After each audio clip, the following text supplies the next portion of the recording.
ETF index mutual funds నేర్చుకుని stock మార్కెట్లో రాణించాలనుకుంటున్నారా? వెంటనే ఈ నెంబర్కి కాల్ చేయండి. అందరికీ జై హింద్. ఇప్పుడు ఇండియా అండ్ యుఎస్ మధ్యలో జరుగుతున్న ట్రేడ్ వార్ కానీ, అమెరికాకి విరుద్ధంగా వెళ్తున్న దేశాలు కానీ ఒక ఇష్యూ మీద మాట్లాడుతున్నారు.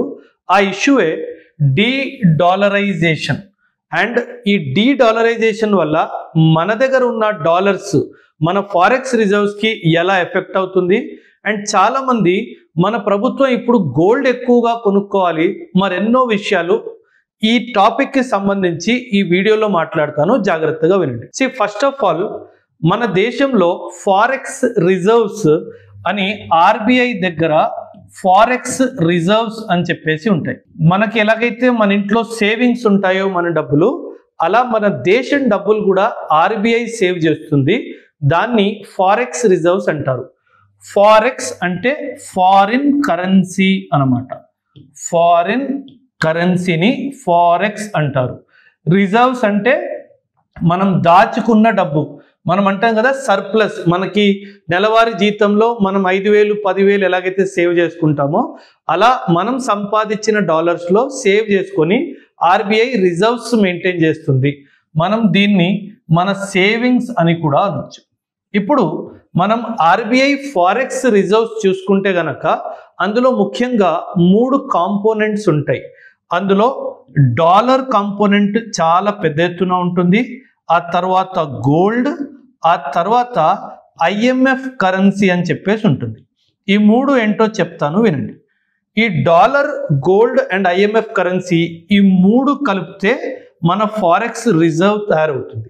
అండ్ ఈరోజు డేట్లో మన దగ్గర ఉన్న ఫారెక్స్ రిజర్వ్స్ $704 బిలియన్. అంటే దీన్ని ఎప్పుడు డాలర్స్లోనే మెజర్ చేస్తారు. మనం డాలర్ ఒక్కటే తీసుకుంటే గనక మన దగ్గర దాదాపు $616 బిలియన్ అమెరికన్ డాలర్స్ ఉన్నాయి. అండ్ గోల్డ్ రిజర్వ్స్ వచ్చేసి దాదాపు $65 బిలియన్ గోల్డ్స్ ఉన్నాయి. అండ్ అరౌండ్ $18 బిలియన్ వరకు మన దగ్గర ఐఎంఎఫ్ కరెన్సీ కూడా ఉంది. ఐఎంఎఫ్ కరెన్సీ ఎలా అంటే ఒక basket of currencies, 5 currencies average తీసుకొని ఐఎంఎఫ్ కరెన్సీ తయారు చేయబడుతుంది. ఇప్పుడు అందరూ ఏమంటున్నారంటే, అమెరికా ఎలాగైతే ఇప్పుడు ట్రేడ్ వార్ చేస్తుందో మొత్తం ప్రపంచంలో డాలర్ని ముఖ్యంగా వాడతారు కాబట్టి అమెరికా డాలర్తో ఎప్పుడైనా మనల్ని కంట్రోల్ చేయొచ్చు, అందుకే మనం డీ డాలరైజేషన్ చేయాలి అని మాట్లాడుతున్నారు. అండ్ మన ప్రభుత్వం దగ్గర ఆల్రెడీ $616 బిలియన్ ఉన్నాయి. ఇప్పుడు ఈ డాలర్ రేట్ వరల్డ్లో అసలు ఎలా పెరుగుతుంది, ఎలా తగ్గుతుందో చెప్తాను, వినండి. ప్రపంచ దేశాలందరూ వాళ్ళ రిజర్వ్స్ ముఖ్యంగా డాలర్స్లోనే పెట్టుకుంటారు. ఈ డాలర్స్లో ఎందుకు పెట్టుకుంటారంటే dollar is considered to be the most stable currency అనమాట. సో అందుకే సాధారణంగా కంట్రీస్ అన్ని డాలర్స్లో పెట్టుకుంటాయి వాళ్ళ సేవింగ్స్. కానీ ఇప్పుడు జనాలు ఏమంటున్నారంటే, అన్ని కంట్రీస్ ఏమంటున్నాయంటే మేము గోల్డ్కి షిఫ్ట్ అవుతాము అని అంటున్నారు. మన కాన్సన్ట్రేషన్ చూసుకుంటే 616 ఎక్కడ, 65 ఎక్కడ. సో చాలామంది ఏమంటున్నారంటే ఈ డాలర్స్ని మనం డంప్ చేసి మనం గోల్డ్లో మన రిజర్వ్స్ని క్రియేట్ చేయాలి లేదా పెంచుకోవాలి అని చెప్తున్నారు. సో దీనివల్ల లాభం ఏంటి, దీనివల్ల నష్టం ఏంటి, మరెన్నో విషయాలు చెప్తాను, వినండి జాగ్రత్తగా. ఫస్ట్ ఆఫ్ ఆల్, ఈ రిజర్వ్స్ డాలర్స్లోనే ఉంటాయి, ఎందుకంటే dollar is a stable currency కాబట్టి. సో మార్కెట్లో ఎలా అవుతుందంటే there is something known as demand, supply and price. ఇలా 3 ఉంటాయి. మనకి ఏ ప్రోడక్ట్ అయినా సరే మార్కెట్లో దానికి సప్లై ఎక్కువ ఉంది, డిమాండ్ ఎక్కువ ఉంది అంటే దాని ప్రైస్ కూడా ఎక్కువైనా ఉంటుంది, స్టేబుల్ అయినా ఉంటుంది. అదేవిధంగా సప్లై ఎక్కువ ఉండి డిమాండ్ తక్కువ ఉంటే దాని ధర పడిపోతుంది. బట్ అదేవిధంగా సప్లై తక్కువ ఉండి డిమాండ్ ఎక్కువ ఉంటే ఖచ్చితంగా దాని ప్రైస్ పెరిగిపోతుంది. ఎప్పుడైనా సరే డాలర్ ఈ పొజిషన్లో ఉంటుంది. ఎందుకు ఇలా ఉంటుందంటే డాలర్ సప్లైని అమెరికా కంట్రోల్ చేస్తుంది. ఆ డాలర్ సప్లైని కంట్రోల్ చేస్తుంది.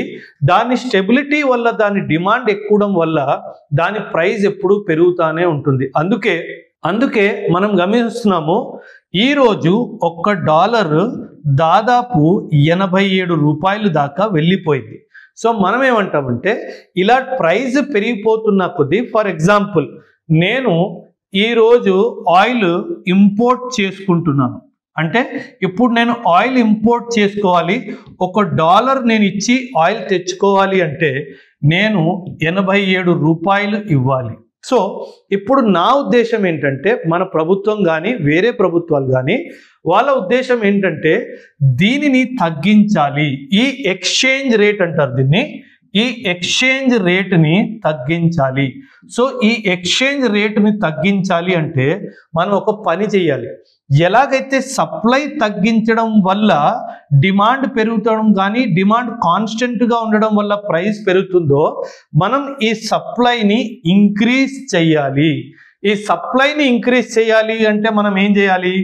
మన దగ్గర ఉన్న డాలర్ని తీసుకెళ్ళి ఇంటర్నేషనల్ మార్కెట్లో సప్లై విధంగా డంప్ చేయాలి. అప్పుడు ఏమవుతుంది? డాలర్ సప్లై పెరిగిపోతుంది, డిమాండ్ కాన్స్టెంట్గా ఉంది అనుకోండి, ఆటోమేటిక్ డాలర్ ధర పడిపోతుంది. ఈ డాలర్ ఎక్స్చేంజ్ రేట్ పడిపోయింది అనుకోండి, ఇది మేబీ $1 = 70 రూపీస్ రావచ్చు, $1 = 75 రూపీస్ కూడా రావచ్చు. ఇలా కంపారిజన్లో ఎక్స్చేంజ్ రేట్ పడిపోతే మనం $1కి తక్కువ డబ్బులు ఇచ్చి మన ఇంపోర్ట్ బిల్ కాస్ట్ కూడా పడిపోతుంది. అండ్ మనం ఎందుకు చేయాలి ఇదంటే 2 కారణాలు. ఎందుకంటే మనం ఇంపోర్ట్ ఎకానమీ, మనం ఎక్కువ శాతం ఇంపోర్ట్ చేసుకుంటాం కాబట్టి మనకి ఇది తక్కువ ఉంటే మనకు మంచిది అన్నట్టుగా చాలా మంది అంటున్నారు. రెండో విషయం ఏంటంటే, కానీ ఒకవేళ మన ఎకానమీ ఎక్స్పోర్ట్ లెడ్ ఎకానమీ అనుకోండి, కాకపోతే మన ఎకానమీ ఎక్స్పోర్ట్ లెడ్ అంటే అప్పుడు $1 = 87 అని మాట్లాడుకున్నాం కదా, $1 = 70 రూపీస్ అయ్యింది అనుకోండి, అప్పుడు ఏమవుతుందంటే మన ఎక్స్పోర్ట్స్ కూడా నెగటివ్ ఎఫెక్ట్ అవుతాయి. ఎక్స్పోర్ట్స్ కూడా నెగటివ్ ఎఫెక్ట్ అవుతాయి. అందుకే మన ప్రభుత్వం ముందుగానే ఏం చేసిందంటే, నేను ఇప్పుడు చాలా ఎక్స్పోర్ట్స్లో నేను అసలు ఈ ఎక్స్చేంజ్ రేట్ గొడవ లేకుండా నేను రూపీలోనే ట్రేడ్ చేస్తాను అని చెప్పేసింది.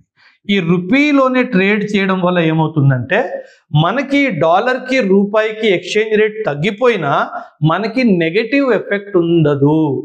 అండ్ మనం ఇలా డబ్బులు, ఈ డాలర్స్ మన రిజర్వ్స్ నుంచి తీసేసి మనం బంగారం పెంచాలి. బంగారం పెంచితే దీనివల్ల కూడా నా కరెన్సీలో కూడా ఇంకా బలం వస్తుంది అని ఉద్దేశము చాలా మంది చెప్తున్నారు. అంటే ఎకానమిస్టులు ఏం చెప్తున్నారంటే, ఇంకా దీనిని తగ్గించేసి మనం దీన్ని పెంచాలి అని చెప్పేసి అంటున్నారు. సో ఇప్పుడు జనరలీ అమెరికా ఏం చేస్తుందంటే, చాలా తెలివిగా అమెరికా చాలా గోల్డ్ని పర్చేస్ చేస్తుంది. అమెరికా చాలా గోల్డ్ని పర్చేస్ చేస్తుంది, కానీ దీన్ని అఫీషియల్గా డిక్లేర్ చెయ్యదు. ఎందుకు అఫీషియల్గా డిక్లేర్ చేయదంటే దానికి చాలా కారణాలు ఉన్నాయి. సో ఇప్పుడు ఏమవుతుందంటే, కరెన్సీకి బలం, కరెన్సీకి స్ట్రెంగ్త్ గోల్డ్ హోల్డింగ్స్ నుంచి వస్తుంది. కరెన్సీకి స్ట్రెంగ్త్ ఎక్కడి నుంచి వస్తుంది? గోల్డ్ హోల్డింగ్స్ నుంచి వస్తుంది. అంటే మన రూపాయి విలువ మన దేశం దగ్గర ఎంత గోల్డ్ ఉందో దాని మీద కూడా చాలా శాతం వరకు డిపెండ్ అయి ఉంటుంది. సో మన దగ్గర గోల్డ్ పెరిగిందంటే మన రూపాయి బలం కూడా పెరుగుతుంది. కానీ అమెరికా ఏం చేస్తుందంటే, ఎవ్వరికీ చెప్పకుండా సీక్రెట్గా గోల్డ్ని హోల్డ్ చేస్తూ ఉంటుంది. ఈ గోల్డ్ ఎందుకు డిక్లేర్ చేయదు అంటే, ఈ డిక్లేర్ చేస్తే అమెరికాకి $36 ట్రిలియన్ అప్పు ఉంది. అప్పుడు IMF ఏమంటది, నీ దగ్గర ఇంత గోల్డ్ ఉంది కదా, నువ్వు ఫస్ట్ అప్పు తీర్చేయని చెప్తుంది. సో అందుకే ఈ అప్పు తీర్చకుండా ఉండాలి అన్న ఉద్దేశంతో అమెరికా ఇలా తన దగ్గర ఉన్న గోల్డ్ని డిక్లేర్ చెయ్యదు. సో నా ఉద్దేశం ఏంటంటే, మనము ఖచ్చితంగా ఇంకా అమెరికా ఈ డాలర్ డిపెండెన్స్ని తగ్గించి మేబీ ఒక $100-200 బిలియన్ గోల్డ్ క్వాంటిటీని ఇంకా ఇంక్రీజ్ చేస్తే, ఒకవైపు ఇలా అమెరికన్ డాలర్ మార్కెట్లో వెళ్ళి సప్లై ఇంక్రీజ్ అయితే డాలర్ కూడా క్రాష్ అవుతుంది అండ్ మనకు కూడా గోల్డ్ వస్తుంది, అమెరికా కూడా బుద్ధి చెప్పినట్టు అవుతుంది అన్నది నా ఉద్దేశం. సో దీనిపైన మీ అభిప్రాయం కూడా ఖచ్చితంగా కమెంట్స్లో తెలియజేయండి. థ్యాంక్ యూ అండ్ జై.